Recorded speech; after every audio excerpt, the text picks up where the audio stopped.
एक सैनिक सीमा पर हमारी सुरक्षा के लिए बर्फ से लदे पहाड़, धूप से तपती धरती और बारिशों की तेज बौछारों के बीच अपनी बाज जैसी तेज नजरों को दुश्मनों पर हर समय टिकाए रखता है। उस वक्त उसके मन में देश के प्रति समर्पण के अलावा कई और ख्यालों में भी डूबा रहता है, जैसे चिंता पिता के इलाज की, घर की टूटी छत की मरम्मत की, बहनों की शादी की, चिंता उस नन्ही बच्ची या बच्चे की एक झलक की जिसे वो इस बार की छुट्टियों में घर जाकर अपनी गोद में भर लेना चाहता है। ख्याल उस पत्नी का जो हर रोज उसकी लंबी उम्र के लिए हजारों मन्नतें मांगती है, या फिर अपनी होने वाली पत्नी से मिलने की व्याकुलता जिसकी तस्वीर वो हर रोज अपने फोन में देखता है। कितनी जिम्मेदारियां, कितने सपने और अथाह साहस को अपने कंधे पर उठाकर वो सैनिक बस अपने देश की सुरक्षा में न्यौछावर हो जाता है। भारत और चीन के सैनिकों के बीच सोमवार रात लद्दाख की गलवान घाटी में हुई हिंसक झड़प में भारत के 20 जवान शहीद हो गए। यहाँ पढ़िए इन्हीं में से 9 शहीदों की वो कहानियां जिसे पढ़ आपकी आंखों में आंसू आ जाएंगे। बिहार के बेहट्टा में तारानगर के शिखरिया के जवान सुनील कुमार भी इस झड़प में शहीद हुए। 35 साल के सुनील जल्द ही छुट्टी लेकर घर आने वाले। उन्होंने कुछ दिन पहले फोन पर अपनी मां से कहा था कि इस बार पिताजी का इलाज करवाना है।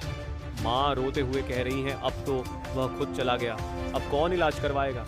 मध्य प्रदेश के रीवा जिले के फरेहदा गांव के रहने वाले 21 साल के दीपक सिंह ने भी देश के लिए बलिदान दिया।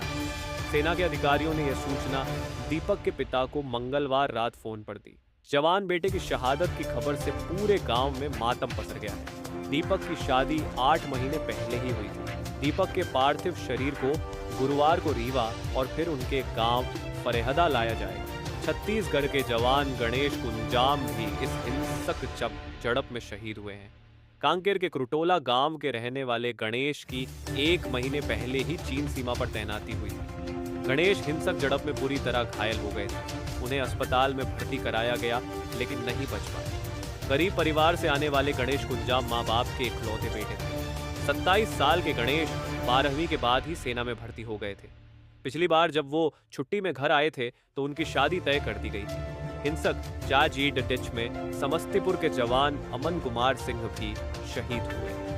अमन सुल्तानपुर गांव के रहने वाले थे। उनकी शादी 1 साल पहले ही हुई। शहादत की खबर मिलने के बाद से अमन की पत्नी सदमे में है। अमन के पिता और परिवार के अन्य लोगों के भी आंसू थम नहीं रहे हैं।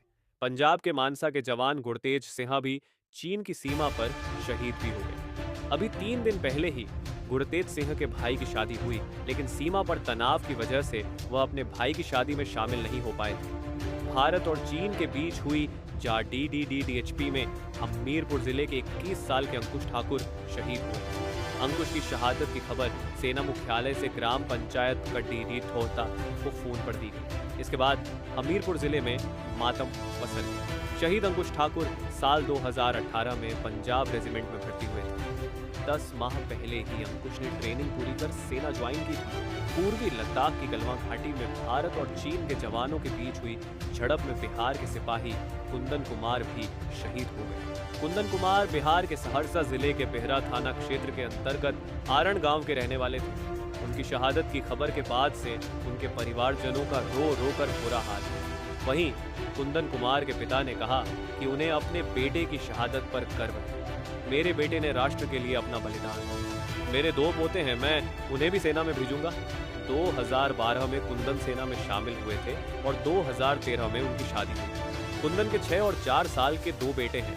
हिंसक झड़प में कुंदन कुमार ओझा 26 शहीद हुए। शहीद कुंदन झारखंड के साहेबगंज जिले के डेहारी गांव के रहने वाले थे। शहीद कुंदन के 2 भाई और 1 बहन है। 18 दिन पहले ही उनकी बेटी का जन्म हुआ है, लेकिन कुंदन अपनी बेटी का चेहरा तक नहीं देख पाए। झारखंड के बहरा गोड्डा ब्लॉक के कोसाफलिया निवासी गणेश